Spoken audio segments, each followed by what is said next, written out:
오늘 하나님께서 우리에게 주시는 말씀은 요한복음 20장 24절에서 29절까지의 말씀입니다. 하나님의 말씀을 쉬운 성경으로 봉독합니다. 하나님의 말씀을 경청하십시오. 12제자 중에서 디두모라는 별명을 가진 도마는 예수님께서 오셨을 때 다른 제자들이 있었던 그 자리에 없었습니다. 그래서 다른 제자들이 도마에게 우리가 주님을 보았다라고 말했습니다.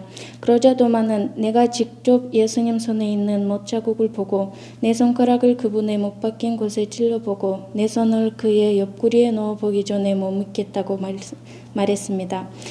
일주일 뒤에 예수님이 제자들이 다시 그 집에 있었습니다. 이번에는 도마도 그들과 함께 있었습니다. 이때도 문은 잠겨 있었습니다. 예수님께서는 안으로 들어오셔서 그들 가운데 서서 말씀하셨습니다. 너희에게 평강이 있을지어다. 그리고 도마에게 말씀하셨습니다. 네 손가락을 여기에 찔러보아라. 내 손을 보아라. 네 손을 내밀어 내 옆구리에 넣어 보아라. 그리고 믿지 않은 자가 되지 말고 믿는 자가 되어라. 도마는 예수님께 나의 주님, 나의 하나님이라고 외쳤습니다. 예수님께서 도마에게 말씀하셨습니다. 너는 나를 보았기 때문에 믿느냐? 나를 보지 않고 믿는 사람들은 복이 있다. 아멘. 하나님께서 이 말씀을 통해 우리에게 은혜 주시기를 원합니다. 아멘.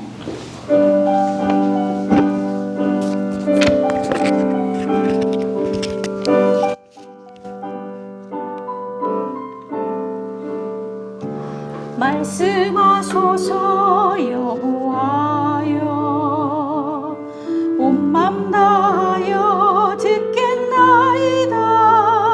성령 하나님이여 평화 내려주소서 듣겠나이다.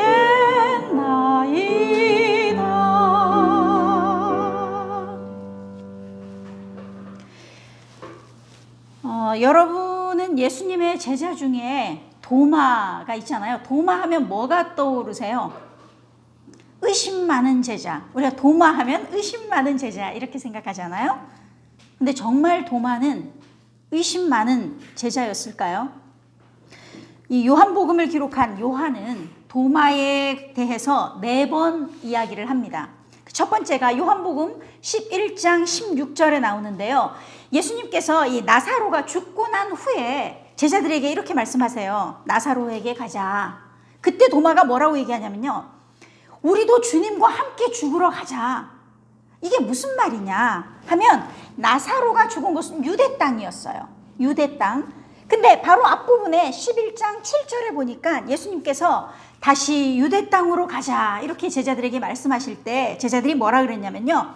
선생님, 방금 전에도 유대인들이 돌로 쳐 죽이려고 했는데 또다시 그곳으로 가시려고 하십니까? 하면서 예수님을 말렸었어요.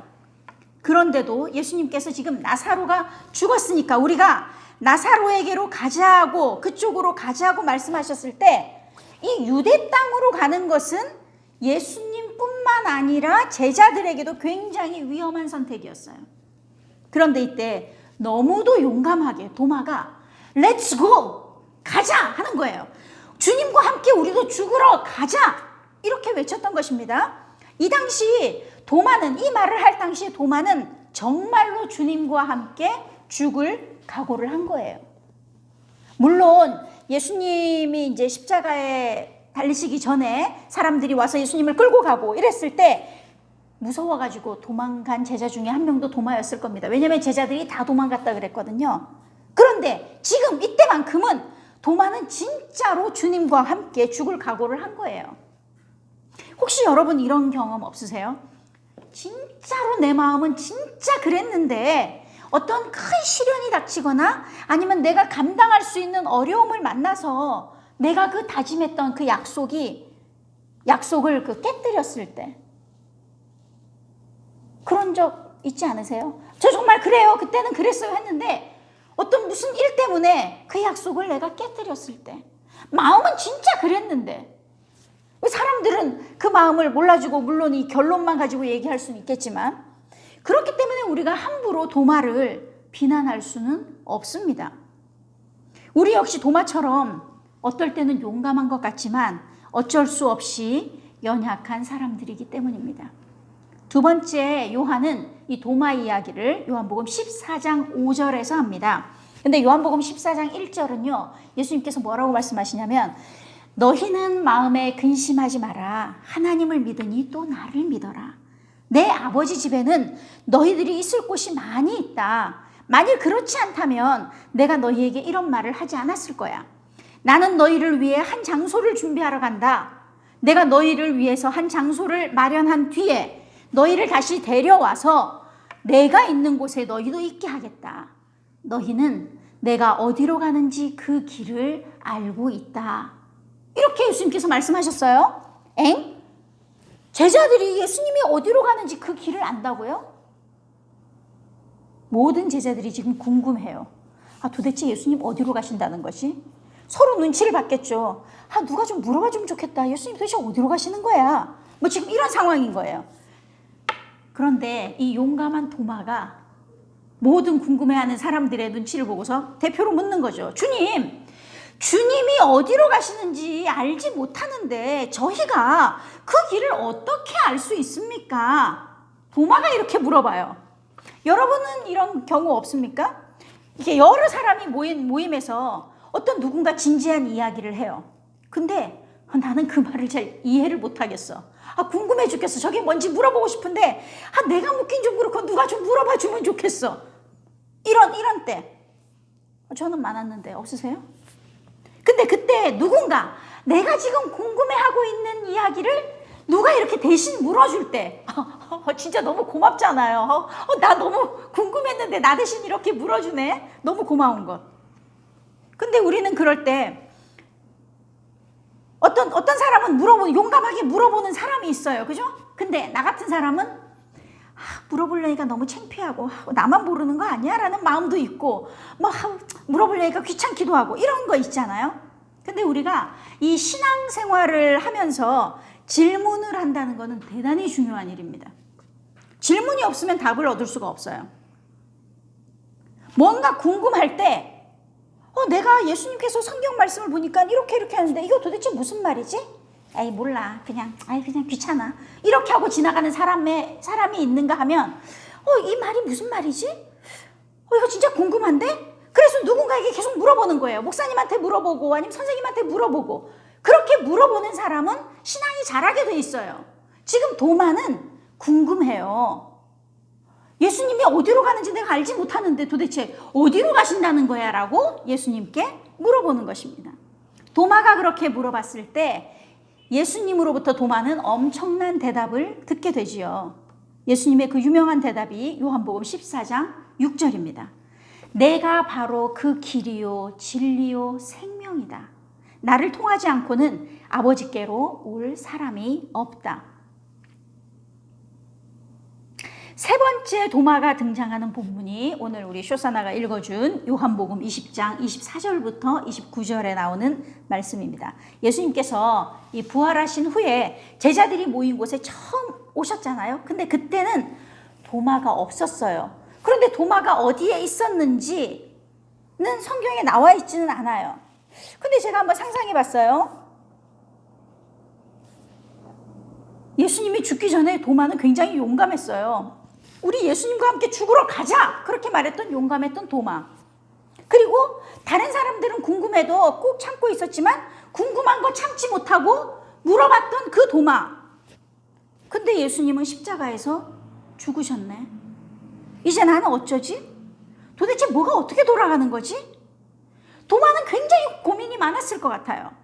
예수님이 돌아가시고 3일 후에 부활하신 그날 막달라 마리아를 먼저 만나시고 그날 저녁에 예수님께서 그 제자들이 모인 그 방에 오셨던 것입니다. 근데 도마는 없었죠.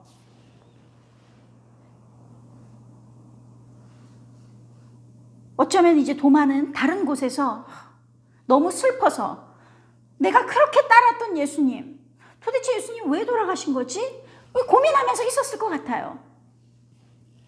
그런데 제자들에게 나타나셨던 그 주님을 만난 다른 제자들이 나중에 도마에게 이렇게 얘기하죠. 우리가 주님을 보았어. 그때 도마가 이럽니다.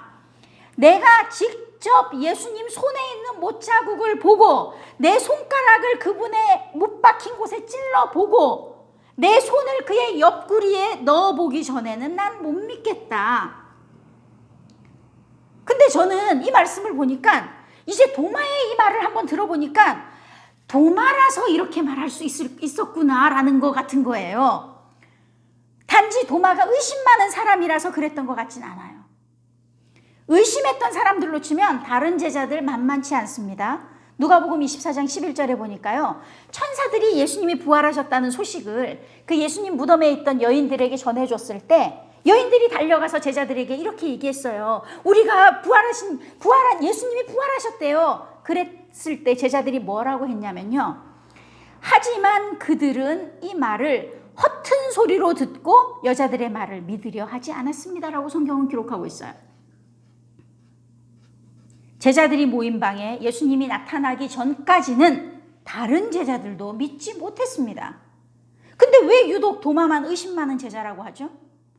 어찌 보면 도마는 너무 당당하잖아요. 진짜 예수님을 사랑했던 것 같아요.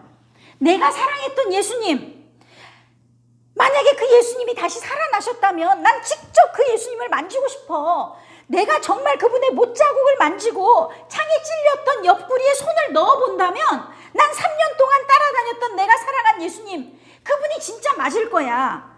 그분을 다시 만날 수만 있다면 그러면 난 진짜 예수님 부활을 믿을 수 있을 것 같아. 물론 도마는 이때까지 예수님 만나기 전까지는 예수님 부활을 믿지 못했지요. 그런데 8일 후에 예수님께서 다시 제자들이 모인 곳에 오십니다. 그리고 이번에는 도마도 거기 있었어요. 도마를 향해서 믿지 않는 자가 되지 말고 믿는 자가 되어라 이렇게 말씀하세요. 예수님은 도마에게 너 왜 의심하냐 이렇게 말씀하시지 않으셨습니다. 믿음에 대해서 말씀하세요. 저는 이 말씀이 도마에게만 하신 말씀 같지가 않아요. 같이 있었던 제자들 역시도 예수님 보기 전에는 믿지 않았던 거예요. 허튼 소리 하지 말라고 했던 그들입니다. 근데 오늘 본문 요한복음 20장 29절에서 예수님이 도마에게 이렇게 말씀하십니다. 도마야, 너는 나를 보았기 때문에 믿느냐? 나를 보지 않고 믿는 사람들은 복이 있다. 보고 믿는 것만큼 쉬운 건 없는 것 같아요. 근데 보지 않고 믿는 거는요? 이건 좀 어렵죠. 요한이 이 요한복음 썼을 때가 한 AD 90년에서 100년 사이라고 학자들이 이야기를 해요. 그러면 그때쯤이면 예수님이 AD 33년에 돌아가셨잖아요. 그러면 AD 90년에서 100년 사이에 요한복음이 쓰여졌어요. 그러면 이 복음서가 예수님의 부활을 본 사람들은 한 60년, 70년이 지났으니까 거의 다 죽고 없어요. 그리고 그 요한복음이 사람들 손에 이렇게 전해졌을 때는 이미 예수님의 부활을 직접 본 증인들은 거의 없었다고 해도 과언이 아니죠. 그러면 예수님의 부활을 보지 않은 수많은 사람들이 예수님 얘기를 듣는 거예요. 근데 보지 않았기 때문에 믿기가 어려워요. 그런데 요한이 굳이 왜 요한복음 이 마지막 쪽에 도마의 사건을 썼느냐? 그거는 도마의 사건을 통해서 확실하게 복음을 전하기 원했기 때문이에요. 예수님의 부활은 그저 꾸며낸 이야기가 아닙니다. 도마를 봐라. 그는 예수님의 못자국과 창자국을 보지 않고는 믿지 않겠다고 했던 제자였다. 그런데 그 도마에게 예수님은 자신의 못자국과 창자국을 다 보여주셨다. 예수님의 부활은 진짜 부활이다. 그렇지만 예수님은 오늘 너희에게 말한다. 나를 보지 않고 믿는 사람들은 복이 있다. 그리고 마지막으로 요한이 도마의 이름을 기록한 것이 요한복음 21장 1, 2절에 나옵니다. 이 일이 일어난 후 예수님께서 디베랴 호수에서 제자들에게 다시 자신을 나타내셨습니다. 시몬 베드로, 디두모라는 별명을 가진 도마, 갈릴리 가나 사람 나다나엘, 세베대의 두 아들, 그리고 다른 두 제자가 함께 있었습니다.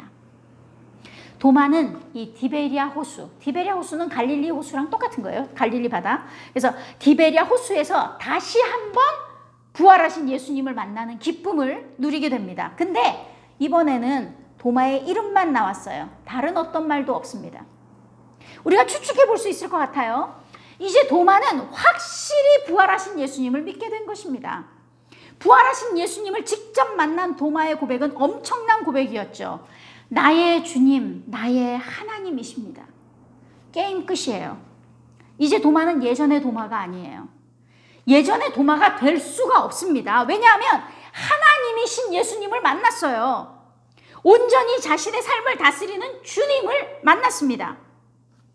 그래서 외경에 의하면 도마는 이후에 인도로 가서 복음을 전하다가 순교했다고 합니다. 이 요한은 왜 이 도마의 이야기를 굳이 예수님 부활 이후에 일어난 사건으로 기록했을까요?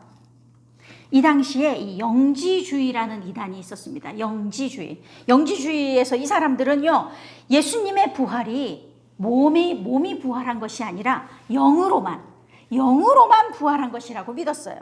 그리고 예수님의 부활에 대한 이런 예수님은 몸이 부활한 게 아니라 영으로만 부활했어 하는 이 얘기들을 사람들에게 막 퍼뜨린 거예요. 이 잘못된 이야기죠. 그래서 요한은 예수님의 부활은 영으로만 부활하신 것이 아니라 십자가에 찔리신 옆구리의 창자국과 못 박히신 손의 못자국을 그대로 지니고 있는 육신도 함께 부활한 것임을 분명하게 밝혀서 예수님의 부활은 진짜 부활인 것을 강조하고 있는 것입니다.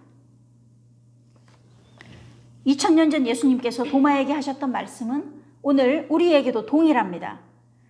나를 보지 않고 믿는 사람들은 복이 있다. 여러분 정말 예수님 믿으세요? 보지 않고도 믿어지세요?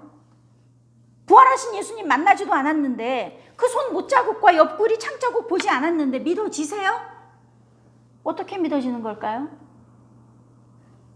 그거 아세요? 누가복음 22장 32절에 보니까 예수님께서 그러나 내가 너를 위하여 너의 믿음이 떨어지지 않기를 기도하였노니 라고 기록하고 있습니다.